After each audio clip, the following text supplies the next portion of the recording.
നമസ്കാരം. മലയാളി വാർത്തയിലേക്ക് സ്വാഗതം. കഴിഞ്ഞ ദിവസങ്ങളിലൊക്കെ കെ സുധാകരൻ എം പി മുന്നോട്ട് വെച്ചൊരു ആവശ്യം, തനിക്ക് നിയമസഭാ തിരഞ്ഞെടുപ്പിൽ മത്സരിക്കണമെന്ന ആവശ്യം, പക്ഷെ അത് തള്ളപ്പെട്ടിരിക്കുകയാണ്. എന്തായാലും അദ്ദേഹം പാർട്ടിക്കൊപ്പം തന്നെ നിൽക്കും, പാർട്ടിയിൽ തന്നെ നിൽക്കുമെന്ന നിലപാട് വ്യക്തമാക്കിയിട്ടുണ്ട്. അദ്ദേഹം കണ്ണൂരിൽ റിബലായി മത്സരിച്ചിരുന്നുവെങ്കിൽ ഉറപ്പായിട്ടും വിജയം കൊയ്യാൻ സാധിക്കുന്ന വ്യക്തിയാണ് എന്ന അഭിപ്രായവുമായി രാഷ്ട്രീയ നിരീക്ഷകൻ രാജേന്ദ്രൻ പന്തളം പ്രതികരിച്ചിരിക്കുകയാണ് മലയാളി വാർത്തയോട്. അദ്ദേഹത്തിന്റെ പ്രതികരണത്തിലേക്ക്. കഴിഞ്ഞ ദിവസങ്ങളൊക്കെ കണ്ടുകൊണ്ടിരുന്നത് കോൺഗ്രസിന്റെ രണ്ടാമത്തെ സ്ഥാനാർത്ഥി പട്ടിക വൈകുന്നു, കെ സുധാകരൻ ഇടഞ്ഞു നിൽക്കുന്നു, അതിന് പിന്നാലെ കെ സുധാകരൻ പാർട്ടി വിടും, സ്വതന്ത്രനായി മത്സരിക്കുമെന്ന അഭ്യൂഹങ്ങൾ, പിന്നാലെ വൈകുന്നേരത്തോടെ അദ്ദേഹം നിലപാട് വ്യക്തമാക്കി പാർട്ടിയിൽ തന്നെ തുടരും. പക്ഷെ എന്തായാലും അദ്ദേഹത്തിന്റെ ആവശ്യമൊന്നും അംഗീകരിക്കപ്പെട്ടിട്ടില്ല, മത്സരിക്കേണ്ട എന്ന് തന്നെയാണ് നേതൃത്വം പറഞ്ഞിരിക്കുന്നത്. അപ്പോ എന്ത് തോന്നുന്നു ഈ ഒരു വിഷയത്തിൽ? ഇതിന്റെ ഒക്കെ പിന്നിൽ നമ്മൾ അറിയാത്ത പല കാര്യങ്ങളും നടന്നിട്ടുണ്ട് ആൻസി. അതാണ് വസ്തുത. ആ പുറത്തു വരാത്ത പല കാര്യങ്ങളും ഇതിന്റെ പിന്നിലുണ്ട്. കെ സുധാകരൻ അങ്ങനെ പെട്ടെന്ന് ഒരു ദിവസം ബോധോദയം ഉണ്ടായിട്ട് ഇല്ല ഞാൻ മത്സരിക്കുന്നില്ലെന്ന് പറയുമെന്ന് തോന്നുന്നുണ്ടോ? അത്രമാത്രം ശക്തമായിട്ടുള്ള സമ്മർദ്ദങ്ങളും അതുപോലെ തന്നെ അണികളും ഒക്കെ കൂടി അവിടെ വലിയ ബഹളങ്ങളുണ്ടാക്കി കോൺഗ്രസിന്റെ പരാജയം തന്നെ അവിടെ ഉറപ്പാക്കുന്ന തരത്തിലുള്ള പ്രക്ഷോഭങ്ങളാണ് നടന്നത് മണ്ഡലത്തിൽ. ഒരു പക്ഷേ ഇതിന് തുല്യമായിട്ട് നമുക്കൊന്ന് കാണാൻ കഴിയുന്നത്, പണ്ട് അച്യുതാനന്ദനെ സ്ഥാനാർത്ഥിയാക്കുകയില്ല എന്ന് പറഞ്ഞപ്പോൾ അവിടെ അദ്ദേഹത്തിന്റെ സ്ഥാനാർത്ഥിത്വത്തിനു വേണ്ടി ആലപ്പുഴ ജില്ലയിലുടനീളം അലയടച്ച ആ പ്രക്ഷോഭത്തെയാണ് ഓർമ്മ വരിക. അറബിക്കടൽ എന്ന പോലെയാണ് ജനങ്ങൾ പെരുകി ഒഴുകി ഒരു പെരുമഴയായി തീർന്ന് നേതൃത്വത്തിനും പോളിറ്റ് ബ്യൂറോയ്ക്കും അവരുടെ തീരുമാനം തിരുത്തേണ്ട നാണക്കേട് വന്നു എന്നതുപോലെയുള്ള പ്രക്ഷോഭങ്ങളാണ് കണ്ണൂരിൽ നമ്മൾ കണ്ടത്. കോൺഗ്രസിന്റെ ഒരു ഹെവി വെയിറ്റ് ആയിട്ടുള്ള സുധാകരൻ അങ്ങനെ ഇല്ലാതാക്കുക എന്ന് പറയുന്നത് വി ഡി സതീശന് കഴിയുന്ന കാര്യമായിരുന്നില്ല. ഇപ്പൊ 2 ദിവസം ചർച്ച നടന്നു. രാഹുൽ ഗാന്ധിയുമായിട്ട് രാഹുൽ ഗാന്ധി 10 മണിയായപ്പോ എനിക്ക് ഉറക്കം വരുന്നു എന്ന് പറഞ്ഞു പോയി.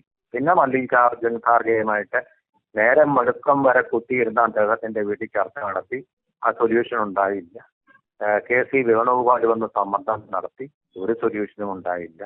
അങ്ങനെ വമ്പിച്ച തോതിലുള്ള സമ്മർദ്ദങ്ങളൊക്കെ ഉണ്ടായി.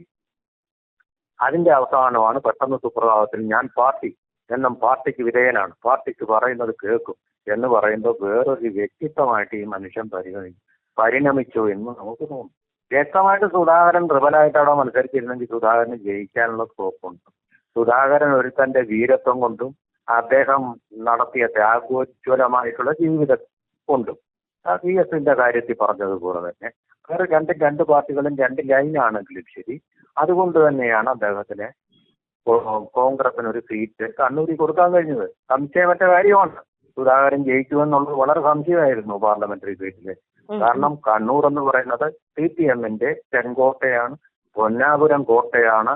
അവരുടെ പാർട്ടി ഗ്രാമങ്ങളുള്ള അപ്രതിരോധ്യമായ അജയ്യമായ ആർക്കും അങ്ങോട്ട് കയറാൻ പോലും കഴിയാത്ത, മറ്റൊരു പാർട്ടിക്കാരൻ ചെന്നാൽ കഴുത്തിലുണ്ടാവാത്ത സ്ഥിതിയുള്ള ഗ്രാമങ്ങളാണ്.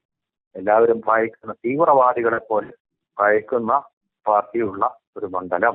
കേരളം ഭരിക്കുന്നത് മുഴുവൻ അവിടെ നിന്നുള്ള നേതാക്കന്മാരാണ്. പാർട്ടി ഭരിക്കുന്നതും അവര്, ഗവൺമെന്റ് ഭരിക്കുന്നതും അവര്, കേരളം മുഴുവൻ ഭരിക്കുന്നതും അവര്, തീരുമാനമെടുക്കുന്നതും അവർ തന്നെയാണ്. അങ്ങനെ ഒരു പ്രദേശമാണ് കണ്ണൂരിന്. അതാണ് സ്ഥാനമുള്ളത്.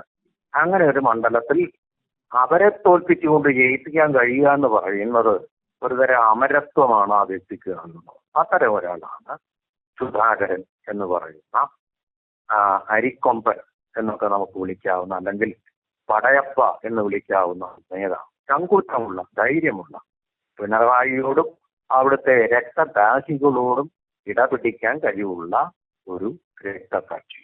ബോംബുകൾക്ക് മുമ്പിലും വടിവാളുകൾക്ക് മുമ്പിലും ആ പാറക്കഷ്ണങ്ങൾക്ക് മുമ്പിലും ഷെല്ലുകൾക്ക് മുമ്പിലും ഒന്നും തോൽക്കാതെ കോൺഗ്രസിന്റെ മാനവും മുഖവും രക്ഷിച്ച ഒരു വ്യക്തി. അങ്ങനെ ഒരാളാണ് അവിടെ വിലയിരുത്തപ്പെടുന്നത്. മറ്റാരാണ് അതുപോലെ ആവാൻ ചെയ്തിട്ടുള്ള ആൾക്കാർ കോൺഗ്രസിൽ ഇപ്പോൾ ഉള്ള? ഒരൊറ്റയാളുമില്ലെന്നുള്ളതാണ് സത്യം. അപ്പൊ അദ്ദേഹത്തിനൊരു വിലയുണ്ട്. മറ്റുള്ളവരെ പോലെ കഴുതേണ്ട ഒരാളല്ല. ഇപ്പൊ കോൺഗ്രസ് ചെയ്തിരിക്കുന്ന എന്തെന്ന് വെച്ചാല് പ്രോക്രാസ്റ്റസിന്റെ കട്ടില. അവര് വയനാട്ടിൽ പോയിട്ട് കോൺക്ലേവ് നടത്തി. അതിനുശേഷം എല്ലാവർക്കും ഇതേ മാനദണ്ഡം എന്ന് പറഞ്ഞ് ഇപ്പൊ സുധാകരൻ 6 അടി പൊക്കം ഉണ്ടെങ്കിൽ 6 അടി പാടില്ല, മറ്റുള്ളവർക്കൊക്കെ 5 അടി ഉള്ളൂ. അതുകൊണ്ട് അദ്ദേഹത്തിന്റെ ഒരടി ഒന്ന് കട്ട് ചെയ്ത് കളയാം, എങ്കിലേ കട്ടിലിൽ കിടത്താൻ പറ്റുമെന്ന്. അതാണ് പ്രോക്രാസ്റ്റസിന്റെ കട്ടിൽ എന്ന് പറയുന്ന ഒരു ഇഡിയത്തിന്റെ അർത്ഥം. മനസ്സിലായില്ലേ? അതുപോലെ സുധാകരന്റെ കാല് മുറിക്കുക. അപ്പൊ പിന്നെ മറ്റുള്ളവർക്കുള്ള ഉയരത്തിന് തുല്യമാക്കും. നിയമം എല്ലാവർക്കും ഒരുപോലെ ബാധകമാക്കാൻ പറ്റുകയില്ല എന്നുള്ള വസ്തുതയാണ് മനസ്സിലാക്കേണ്ടത്. അതിനിങ്ങനെ അല്ലെങ്കിൽ തലവെട്ടേണ്ടി വരും. തലവെട്ടി എല്ലാവരുടെയും ഉയരം ഒരുപോലെ ആക്കുന്നത് പോലെ എക്സെപ്ഷൻസ് ഉണ്ട്. ഇതിനേക്കാൾ കേഡർ പാർട്ടിയായിട്ടുള്ള CPM പിണറായി വിജയൻ ഒരു അവസരം കൂടി നൽകിയത് അങ്ങനെയാണ്. 75 വയസ്സ് കഴിഞ്ഞവർ മത്സരിക്കാൻ പാടില്ലെന്നുള്ള ആ റൂൾ അവിടെ അതും മറികടന്നുകൊണ്ട് പിണറായി വിജയന് സീറ്റ് കൊടുക്കാമെങ്കിൽ പിന്നെ കെ സുധാകരന് അർത്ഥ കേഡർ പോലും ആയിട്ടില്ലാത്ത കോൺഗ്രസിന് എന്താ കുഴപ്പം? ഇവിടെ ചിലരുടെ പിടിവാശികളാ, അയാളാവാൻ പാടില്ല. ഇത് വേറൊരു കാര്യം കൂടെ പറഞ്ഞു തരാം. അദ്ദേഹം വന്നാൽ മുഖ്യമന്ത്രിയാകും. അപ്പോ ഈ മുഖ്യമന്ത്രിയാവാൻ മോഹിക്കുന്ന ഇപ്പൊ തന്നെ മുഖ്യമന്ത്രിയായിട്ട് അങ്ങ് ചമഞ്ഞു നടക്കുന്ന VD സതീശന് പ്രകരമാകും. അത് മോഹിക്കുന്ന KC വേണുഗോപാലിന് പ്രകരമാകും. ഞാനും ഉണ്ട് എന്ന് പറഞ്ഞു നടക്കുന്ന രമേശ് ചെന്നിത്തലയ്ക്കും പ്രകരമാകും. അപ്പൊ ഇയാൾ വരുന്നതോടുകൂടി നമ്മുടെ അടൂർ പ്രകാശം വരും. അതും മുഖ്യമന്ത്രി സ്ഥാനാർത്ഥിന് ക്ലെയിമുള്ള ആൾക്കാരാണ്. ഈ പാർലമെന്ററി വ്യാമോഹമാണ് സർവത്ര. ഈ കോൺഗ്രസിന്റെ പാർലമെന്ററി വ്യാമോഹം എന്ന സാംക്രമിക രോഗം ഇപ്പോൾ CPM-നെ കൂടി ബാധിച്ചിരിക്കുന്ന ഒരു സ്ഥിതിവിശേഷം കൂടി ഉണ്ട്. വലിയ രസാവഹമായ കാര്യങ്ങളാണ്. സീറ്റ് കിട്ടിയില്ലെന്നും പറഞ്ഞ് വടപ്പുറപ്പാട്. ലൈംഗിക കുറ്റാരോപിതനായ എൽദോസ് കുന്നപ്പള്ളിയും താൻ ഒറ്റയ്ക്ക് മത്സരിക്കുമെന്നുള്ള ചാഠ്യത്തിലാണ്. ചിലരൊക്കെ പിന്നെ തൃക്കരിപ്പൂരിലെ ബഹളം സർവത്ര ബഹളമാണ്. രണ്ടാമത്തെ ലിസ്റ്റായി രാത്രിയൊക്കെ ഉറക്കം വെച്ചെന്ന് ഈ ലിസ്റ്റ് വന്നിട്ടും ഇവിടത്തേക്ക് ഒന്നും നേർന്നിട്ടില്ല. വിമതരില്ലാത്ത മണ്ഡലങ്ങളില്ല, അമ്പ് കൊള്ളാത്തവരില്ല ഗുരുക്കളിൽ എന്ന് പറയുന്നതാണ് വടക്കാഞ്ചേരിയെ കുറിച്ച്, പാലക്കാടിനെ കുറിച്ച്. അതുപോലെ തന്നെ ഏതൊരു മണ്ഡലമുണ്ടോ അതിനെക്കുറിച്ചെല്ലാം ഇപ്പൊ അവിടെ പത്തനാപുരത്ത് വലിയ അതൃപ്തി വിമതകൾ മത്സരിക്കുമെന്നാണ് പറയുന്നത്.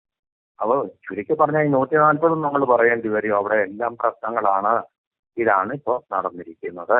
ഒരു സുധാകരനെ പോയിട്ടുള്ളൂ.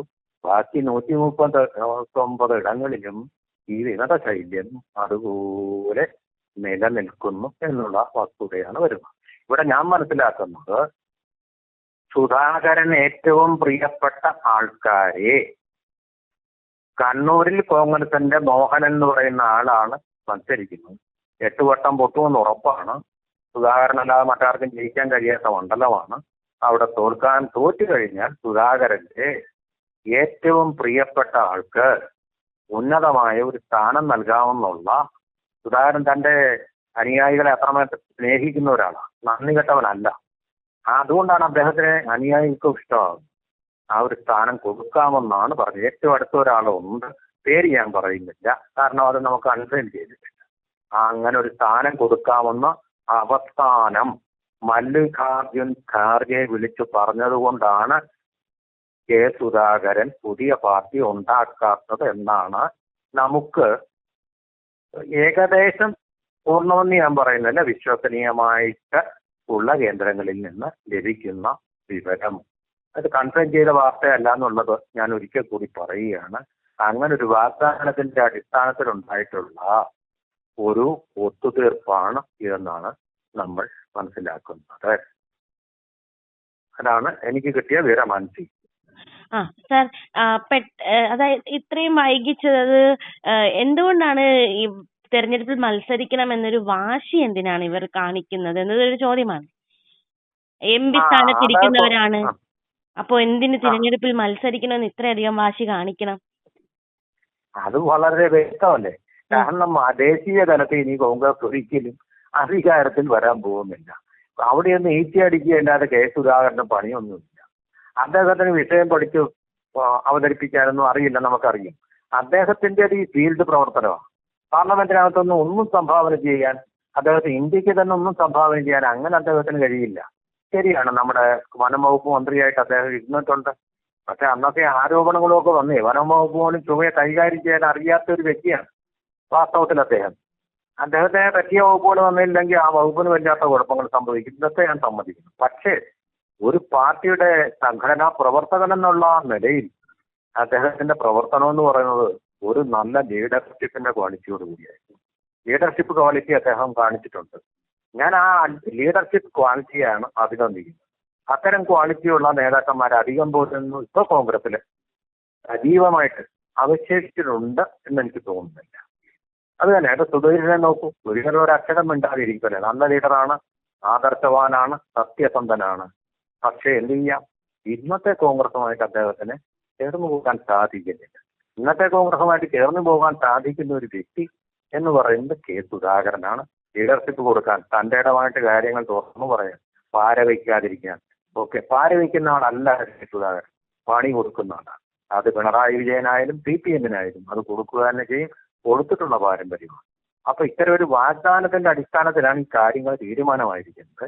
ഈ വാഗ്ദാനം നടപ്പാക്കപ്പെട്ടിട്ടില്ലെങ്കിൽ എന്താണെന്ന് കൃത്യമായിട്ട് നമുക്കറിയില്ല.